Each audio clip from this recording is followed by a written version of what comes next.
menunaikan salat fardhu maghrib, kemudian dapat sama-sama kita berada di dalam majlis ilmu pada malam ini, sementara kita menunggu masuknya waktu Isyak, yang mana mudah-mudahan semua yang ibadah yang kita lakukan selama ini diterima di sisi Allah Ta'ala, dan moga-moga Allah Ta'ala mengekalkan kita, mengekalkan hidayah dalam diri kita ni hinggalah ke akhir hayat kita, insya-Allah. Amin ya rabbal alamin. Alhamdulillah, insya-Allah pada malam ni kita menyambung kuliah bulanan kita, kitab tafsiran ayat ya ayyuhalladzina amanu, yang mana tuan-tuan kita masih lagi di dalam membincangkan iaitu dalam tafsiran seruan yang ke-19, iaitu pengharaman memiliki wanita sehingga mereka menerima mahar. Baik, malam ini kita sambung iaitu tentang dibolehkan menambah mahar untuk isteri dan tidak dibolehkan menghadkan harus dalam jumlah yang tertentu. Baik, qala al-musannifu rahimahullahu ta'ala wa nafa'ana bi'ulumihi fid darin amin. Mudah-mudahan ilmu yang kita belajar pada malam ini memberikan manfaat di dunia dan akhirat. Kata musannif rahimahullahu ta'ala, Al-Qurtubi berkata, Umar radhiyallahu anhu berkhutbah, wahai manusia, janganlah kamu meninggikan dalam memberikan mahar kepada wanita, kerana mahar itu adalah kemuliaan di dunia atau ketakwaan di sisi Allah Subhanahu wa taala. Orang yang terbaik di antara kamu adalah Rasulullah sallallahu alaihi wasallam. Beliau tidak pernah memberikan mahar kepada para isterinya dan menentukan mahar anaknya melebihi 12 aun. 12 aun ni Nabi SAW ini dia berikan mahar kepada isteri dia ini sebanyak 15 dirham. 15 dirham. Lalu salah seorang wanita berdiri dan berkata, wahai Umar radhiyallahu anhu, Allah Subhanahu wa taala telah memberikan hak itu kepada kami, sedangkan engkau justeru mengharamkannya, padahal Allah Subhanahu wa taala berfirman. Baik, kata Al-Qurtubi. Qurtubi ini seorang imam hebatlah, Imam Qurtubi, salah seorang mufassir. Tuan-tuan kalau rajin jumpa nama-nama imam-imam ni, tuan-tuan cari dia punya biodata dia, biografi dia. Betul tak ejaan? Biografi. Maknanya manaqib, tentang kehidupan dia, guru-guru dia, kitab-kitab karangan dia, bagaimana dia belajar dan sebagainya, dia asal daripada mana. Jadi Imam Qurtubi ni salah seorang mufassir. Kata Al-Qurtubi berkata, Sayyidina Umar Al-Khattab radhiyallahu anhu dia berkata, dia berkhutbah, minta maaf, dia berkhutbah. Dia kata, wahai manusia, jangan tinggikan harga mahar itu. Kerana apa? Kerana mahar ini kepada wanita ni, mahar ini adalah kemuliaan. Mas kahwin itu adalah kemuliaan, dan mahar mas kahwin ini juga adalah ketakwaan di sisi Allah Ta'ala. Kemudian kata Umar radhiyallahu anhu, orang yang terbaik di antara kamu adalah Nabi sallallahu alaihi wasallam. Kerana Nabi sallallahu alaihi wasallam ini dia tidak pernah memberikan ataupun menentukan mahar kepada isteri dia ataupun untuk anak dia melebihi daripada 12 aun, iaitu 15 dirham. Kemudian tuan-tuan, ada seorang wanita berdiri bila mana Sayyidina Umar radhiyallahu anhu berkata, jangan tinggikan, jangan mahal, mahar ni jangan mahal. Jadi wanita ni bangkit, dia kata apa? Dia kata, wahai Umar radhiyallahu anhu, Allah memberikan hak itu kepada kami. Kamu pula mengharamkan. Makna kamu pula tak bagi. Maksudnya mahar ni dia tak boleh kita hadkan. Okey, sampai Selangor 300. 300 je. Tak boleh lebih. Maknanya tak boleh menghadkan, nak bagi berapa bagi. Kalau yang mampu dia boleh bagi banyak, bagi jumlah banyak. Kalau dia tak mampu, bagi jumlah sikit. Cuma hari ni kalau mas kahwin ataupun hantaran tu murah, malulah. Malu. Sebab itu tuan-tuan, kita sebagai ayah, kita ni wali. Sebagai wali ni, kita ada anak perempuan, kita ada adik, kita wali. Maka jangan kita malukan orang datang meminang. Permudahkan. Sebaiknya hantaran tu tak payah bincang situ. Sebab takut tanya-tanya, rupanya dia boleh bagi sikit je, jadi malulah. Tak boleh masa tu juga meminang. Ada nak tanya lah, berapa ya hantaran tu, berapa? Jangan. Dia mahar ni tuan-tuan, mudah. Kalau Selangor RM300 je. Yang pai beribu-ribu tu dia nak buat kenduri. Dia nak buat kenduri. Tengok artis-artis kahwin. Dah mula longgar tuan-tuan, artis kahwin, bidadari keluar. Dia baru-baru nikah macam tu lah tuan-tuan. Baru-baru dia manis. Tak lama nanti kita tak doa lah tuan-tuan. Maksudnya bila mana nikah tu gah sangat, semua nak diviralkan. Hari ni pakaian pengantin ditempah harga sekian, ini tempatnya, semua nak ditayang, semua nak dicanang. Bila wal'iyadzubillah kita tak doa lah, maksudnya wal'iyadzubillah jika ditakdirkan, maksudnya jodoh tak panjang pun viral juga. Bertahan hanya cuma setahun sahaja, contoh. Jadi tuan-tuan yang dimuliakan oleh Allah SWT, Islam ni mudah. Yassir wala tu'assir. Mudah. Orang hari ni berserabut berbagai masalah ni, apa sebab tuan-tuan? Tak jelas ke tuan? Boleh? Jelas? Jelas. Bunyi. Baik tuan-tuan yang dimuliakan oleh Allah SWT, Islam ini mudah, jangan dipersulitkan. Maka perempuan ni kata, Allah Ta'ala halalkan, kamu pula tiba-tiba nak haramkan, kamu pula tak bagi, nak menghadkan. Padahal Allah Ta'ala berfirman, wa in aradtum istibdala zawjin makana zawjin wa ataitum ihdahunna qintara. Yang bermaksud, dan jika kamu ingin mengganti isterimu dengan isteri yang lain, sedang kamu telah memberikan kepada seseorang di antara mereka harta yang banyak, ihdahunna qintara. Qintara ni maknanya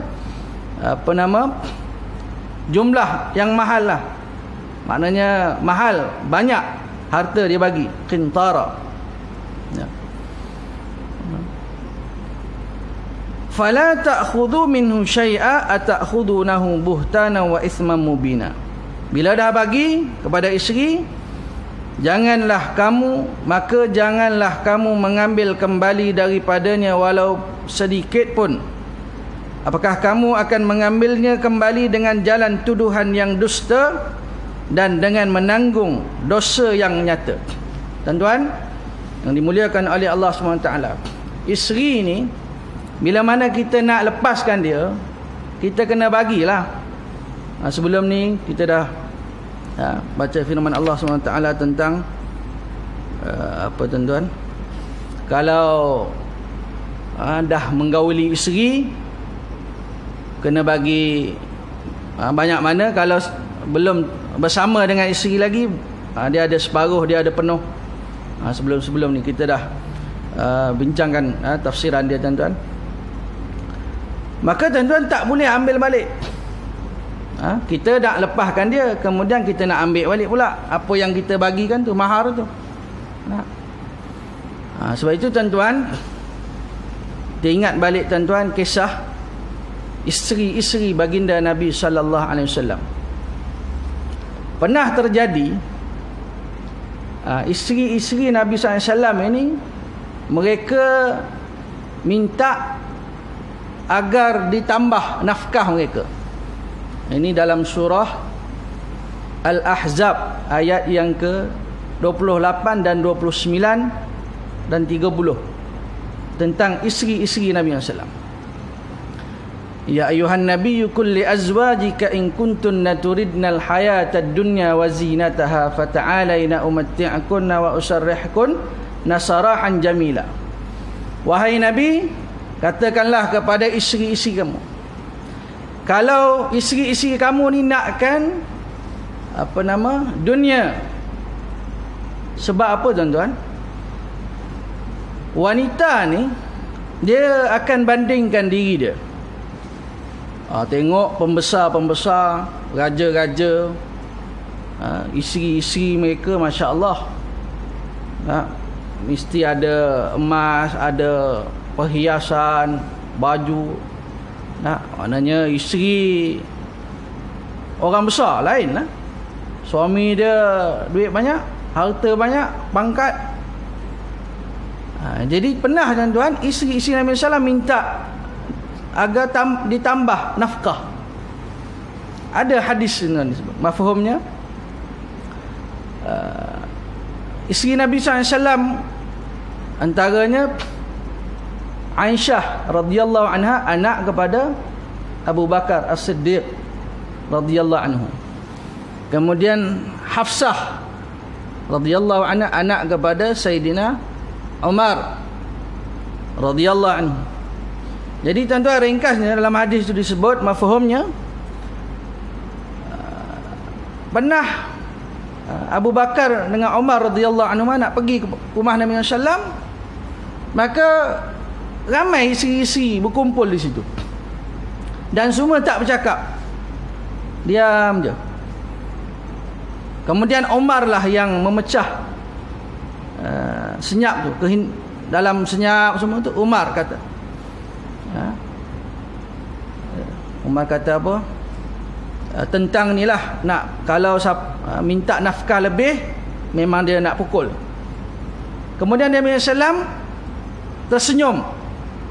Nabi SAW kata, dia orang ni, isteri-isteri saya ni keliling ni, itulah mereka minta.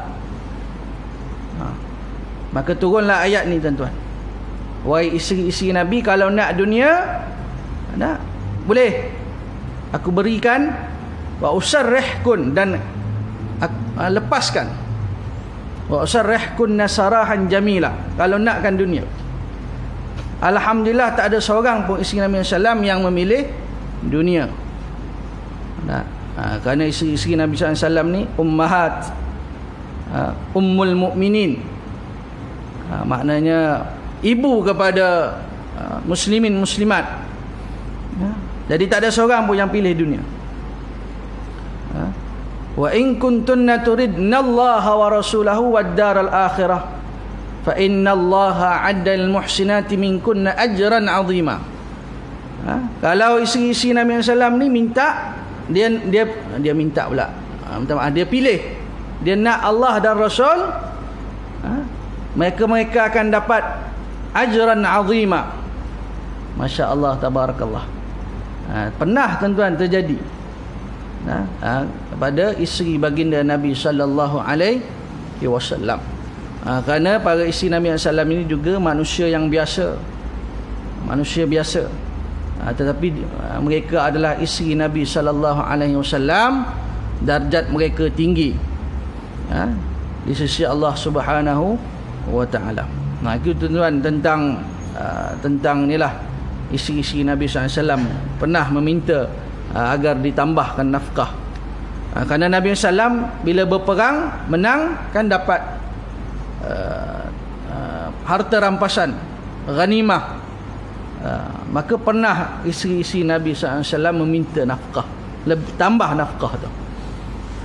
Tapi tak samalah tuan-tuan, kemuliaan maqam isteri-isteri Nabi SAW jika nak dibandingkan dengan isteri-isteri kita, tak akan sama. Kerana isteri-isteri Nabi SAW ni diredai oleh Allah Subhanahu wa ta'ala. Baik. Kemudian Umar radhiyallahu anhu mengucapkan suatu perkataan yang terkenal. Mereka yang lain lebih faham daripada engkau wahai Umar.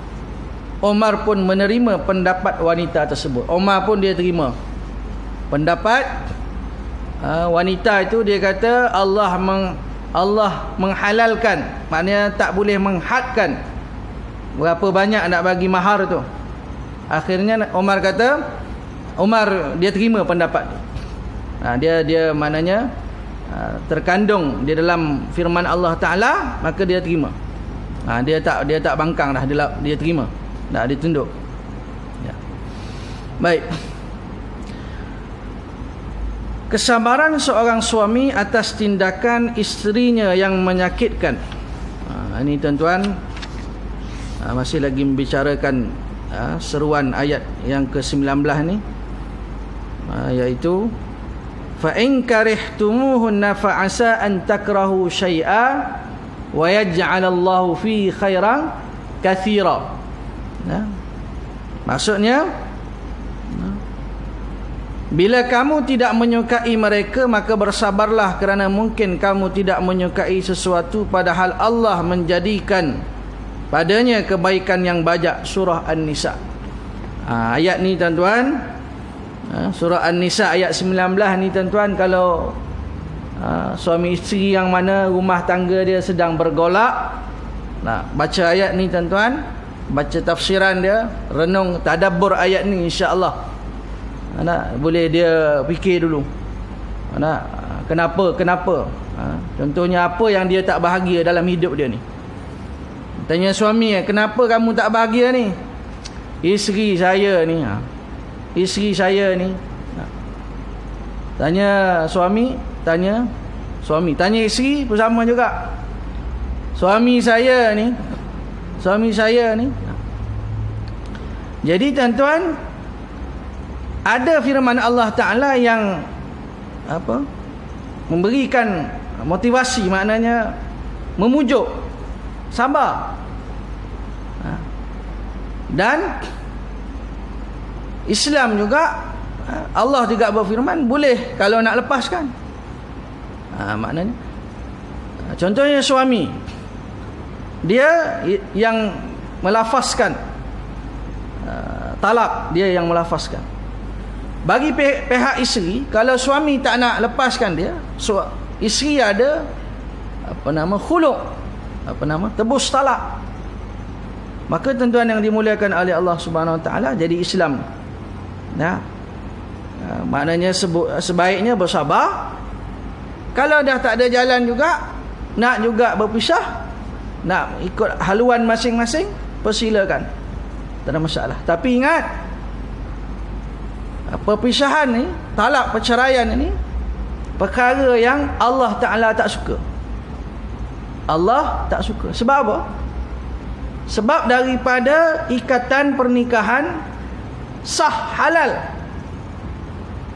perkongsian hidup tu dapat zuriat dan sebagainya, banyaklah rumah tangga ni kebanyakan. Tiba-tiba pisah, maka sudah pastilah Allah Ta'ala tak suka. Tetapi dibolehkan, syariat membenarkan, Allah membenarkan. Tapi kalau sabar itu jalan yang terbaik.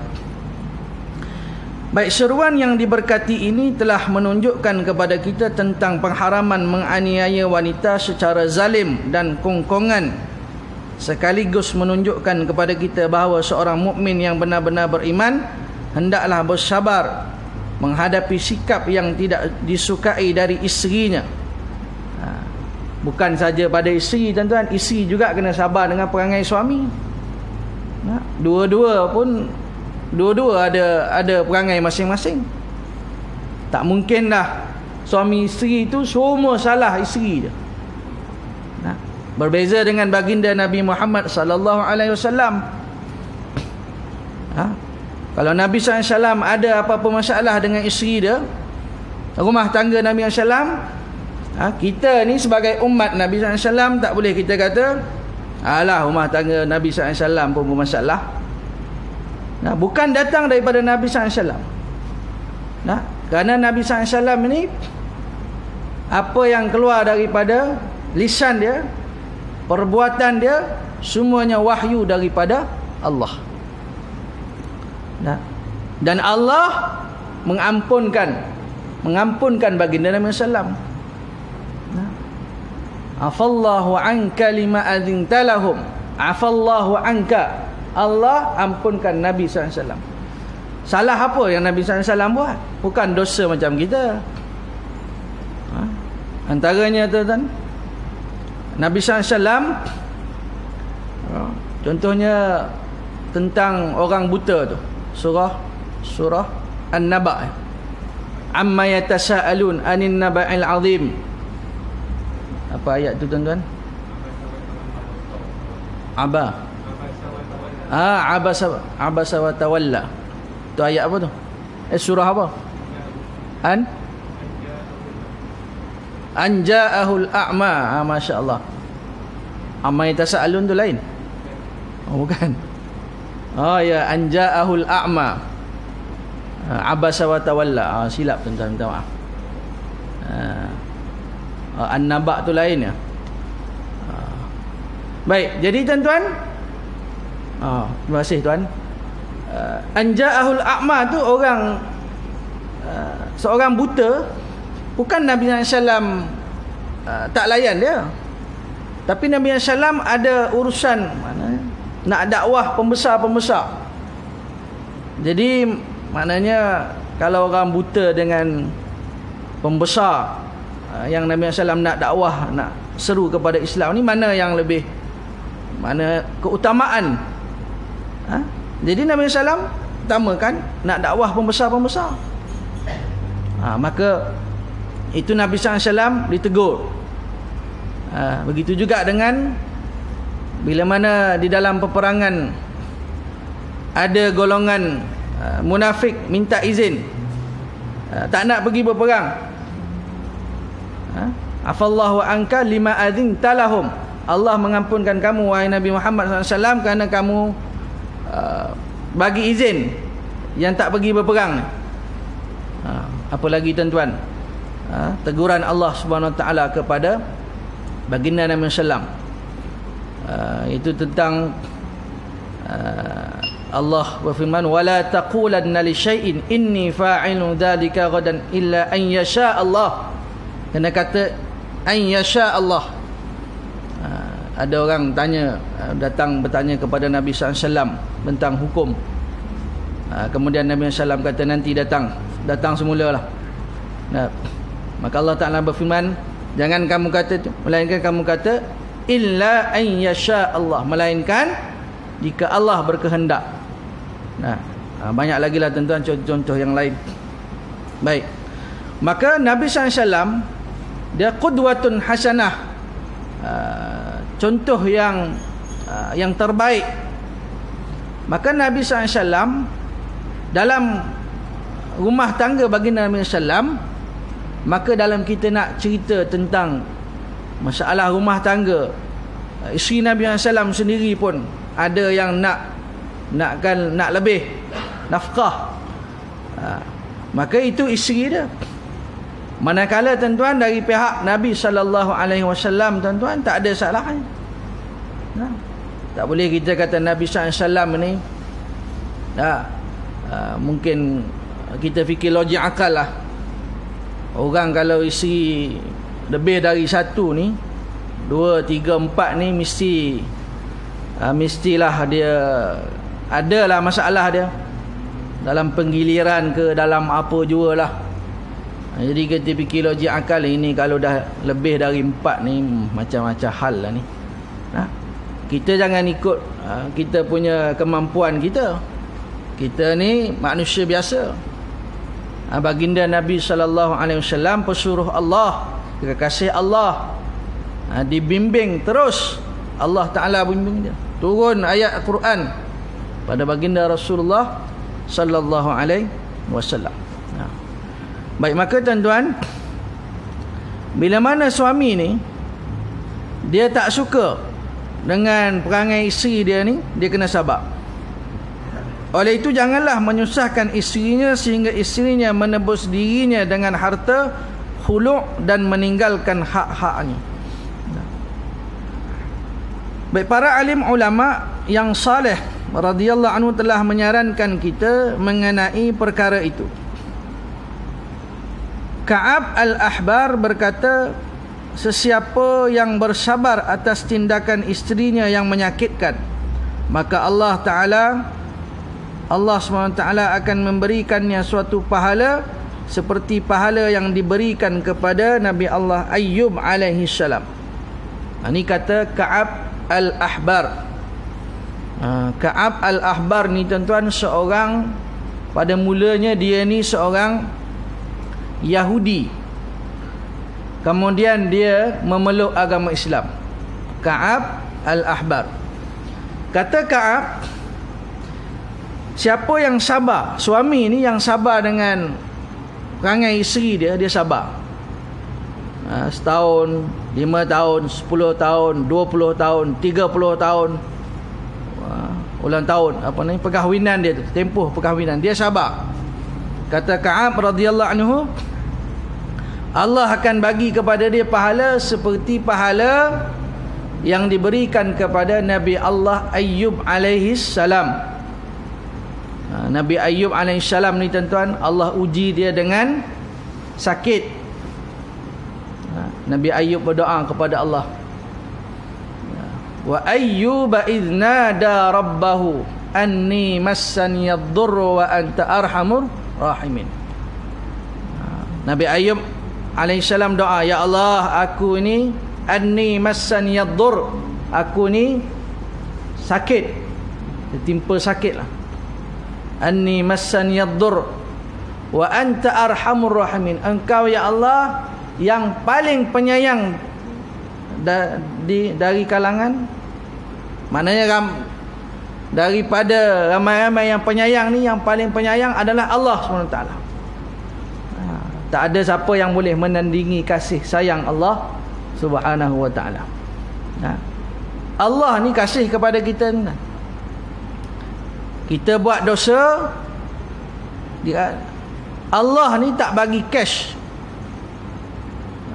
Tuan-tuan pernah tak buat satu dosa, kemudian tuan-tuan bayangkan kalau tengah buat dosa tu mati, tak sempat bertaubat pada Allah Ta'ala. Dalam tuan-tuan rasa takut tu, umur panjang lagi. Umur panjang lagi. Maksudnya Allah bagi lagi.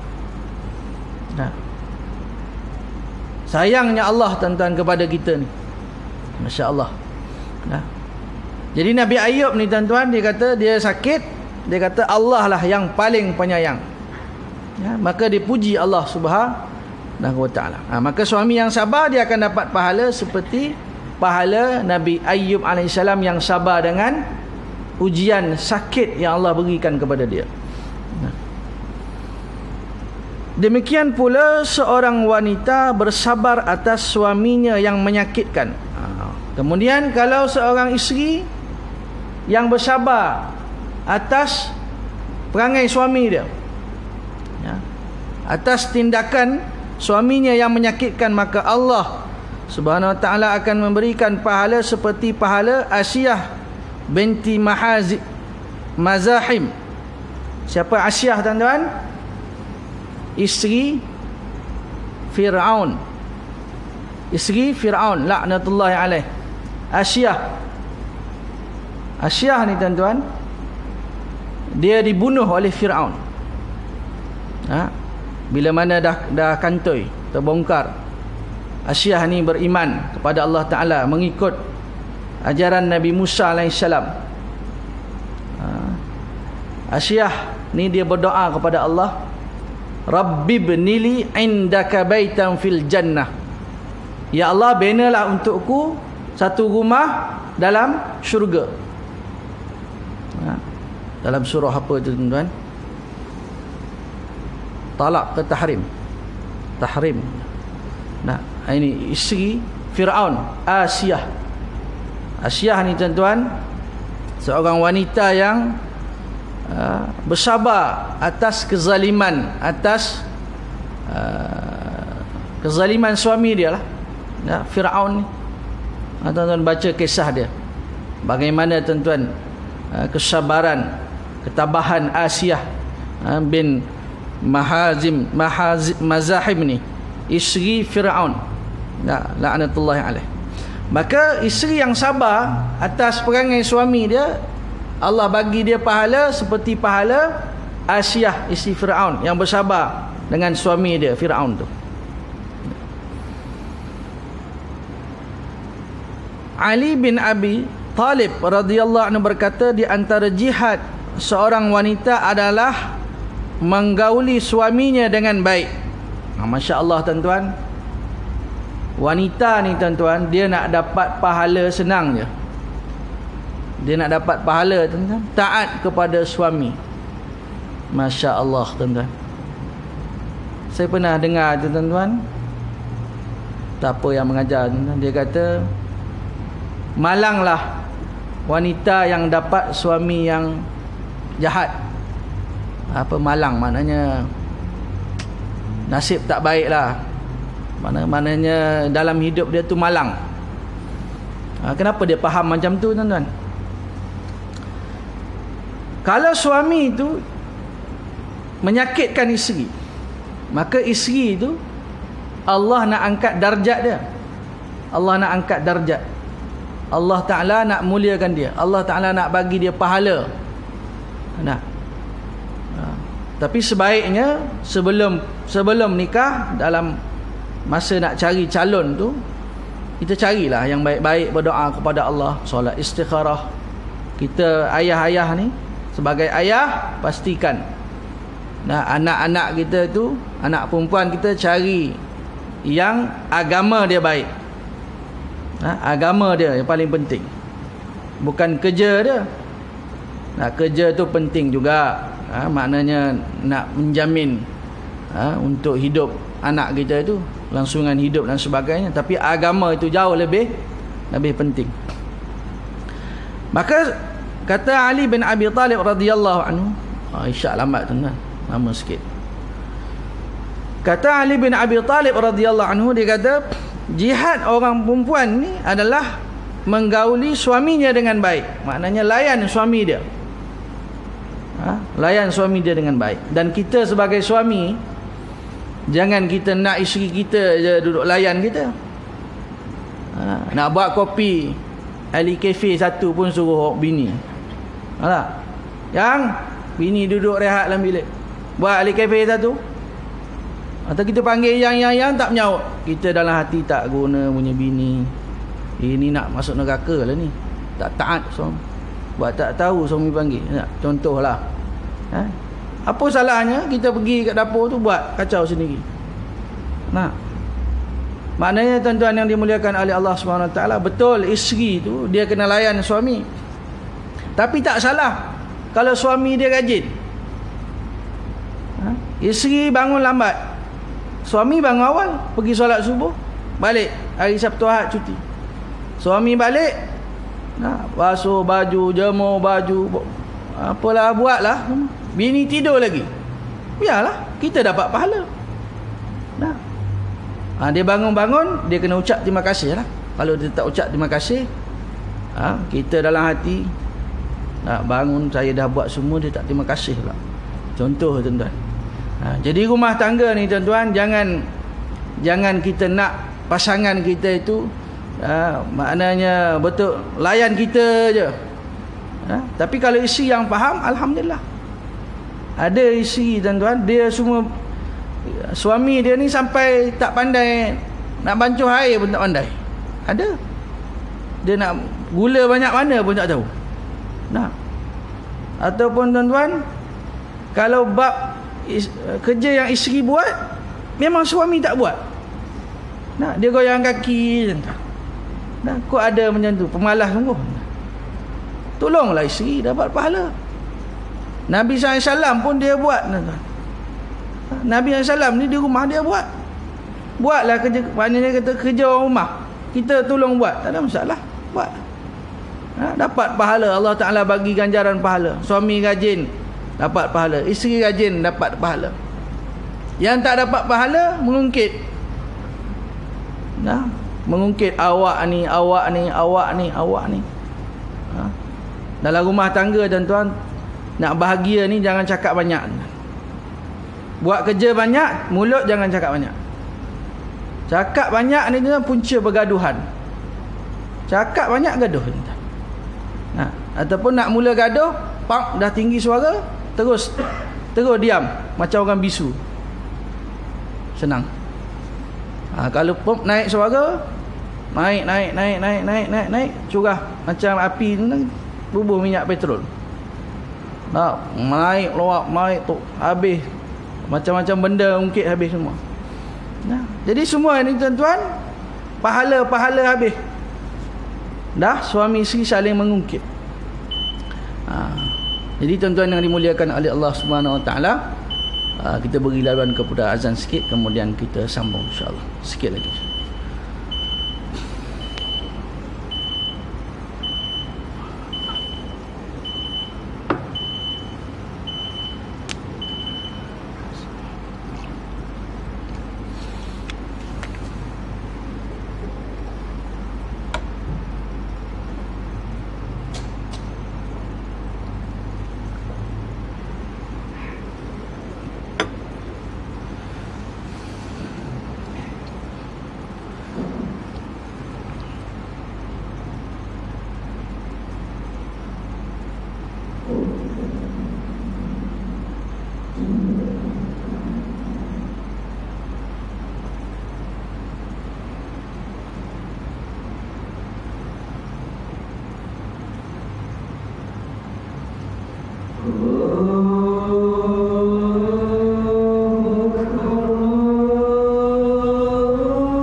Bismillahirrahmanirrahim. Akhir tuan-tuan. Kata Ali bin Abi Talib radhiyallahu anhu, lalu dia menyambung perkataannya, kebahagiaan seorang lelaki itu terdapat dalam 5 perkara. Kata Sayyidina Ali karramallahu wajhah, dia kata kebahagiaan orang lelaki ni dalam 5 perkara. Secara ringkas tuan-tuan, yang pertama, memiliki isteri yang menyenangkan hati. Isteri yang menyenangkan hati. Habis Ustaz, isteri yang menyakitkan hati, tak apalah, bukan hari-hari sakit hati. Bergaduh dapat anak, gaduh dapat anak, maknanya bahagia tu. Sebab itu kalau ada rumah tangga bermasalah, suami lempang isteri, kita pun masuk campur, keluarga pun masuk campur, padahal dia tampar siang, malam dia baik, tak ada masalah. Oleh kerana mak ayah campur tangan, abang ipar abang semua nak jadi hero semua, dah pisahlah dua orang tu. Kalau biar je, elok je. Dia bergaduh-gaduh baik, bergaduh baik. Macam tu lah tuan, rumah tangga. Jadi isteri yang baik ni bahagia suami. Mana masa isteri kita baik, emosi mood dia okey, kita bahagia. Masa isteri mood tak baik, kita rasa derita. Nasib lah tuan-tuan, masing-masing lah punya nasib lah. Yang kedua, memiliki anak yang baik. Anak yang baik, wa waladun salih, anak yang baik. Qurrata a'yun, Rabbana hablana min azwajina wa dhurriyyatina qurrata a'yun. Anak yang baik, soleh solehah. Yang keempat, memiliki saudara-saudara yang bertakwa. Saudara, adik-beradik, saudara yang baik-baik, yang takwa, yang beriman, Islamik. Yang ni apa yang ketiga? Yang keempat, memiliki tetangga yang soleh. Tetangga ni jiran lah. Jiran yang baik ni satu nikmat juga tuan-tuan. Kalau jiran bergaduh pasal sampah, bergaduh pasal pasu, bergaduh pasal parking, masalah kan, sakit jiwa hidup ni. Terakhir, yang kelima, memiliki rezeki yang berasal dari negerinya, tidak jauh dari keluarganya. Masya Allah. Lahir kat mana? Kat Selangor. Nikah kat mana? Orang Selangor. Kampung pun Selangor. Maksudnya dia tak jauh dengan keluarga. Tengok tuan-tuan, warga-warga asing tinggal keluarga. Berapa tahun dah sini? 5 tahun. Berapa tahun lagi balik? 5 tahun lagi. Berapa lama dia tinggal keluarga dia? Cari rezeki untuk kita ni. Alhamdulillah tuan-tuan, warga Malaysia, hidup di Malaysia, itu pun tak reti-reti nak syukur lagi. Macam-macam benda komen, macam-macam benda condemn. Kita ni tuan-tuan, dalam nak bersyukur ni tuan-tuan, kita jangan lihat nikmat tu, kita lihat yang memberi nikmat. Siapa yang memberi nikmat? Allah Subhanahu Wa Ta'ala. Kalau kita asyik tak bersyukur, mengeluh dengan semua benda tak kena dalam hidup dia, semua tak kena. Daripada tempat kerja sampai rumah, sampai di masjid surau pun tak kena juga. Tak tahu mana kena, wallahualam. Jadi kita banyak bersyukur. Bila ada masalah apa, ya Allah, aku syukur ya Allah apa yang engkau kurniakan kepada aku. Jadi tuan-tuan yang dimuliakan oleh Allah SWT, cukuplah sekadar tu tuan-tuan. Dia lepas azan tak boleh sambung panjang-panjang sangat. Saya di surau saya tu, saya pun bertugas imam. Kalau saya bertugas, ustaz yang ceramah tu lepas azan dia baru naik syekh tuan-tuan. Oh, panjang. 8.30 tak stop lagi tuan-tuan. Saya belah macam tu. Bukan belah manalah, pergi ambil wuduk ke. Maknanya dah lama sangat naik pening. Dah tak masuk dah tuan-tuan. Jadi cukuplah sekadar tu. Yang baik datang daripada Allah Subhanahu Wa Taala. Salah silap tu datang daripada kekurangan, kejahilan ni saya mohon ampun kepada Allah Taala. Saya minta maaf dengan tuan-tuan semua yang hadir pada malam ni. Wallahu a'lam. Aqulu qawli hadza wa astaghfirullahal azim wa li wa lakum. Wassalamualaikum warahmatullahi taala wabarakatuh.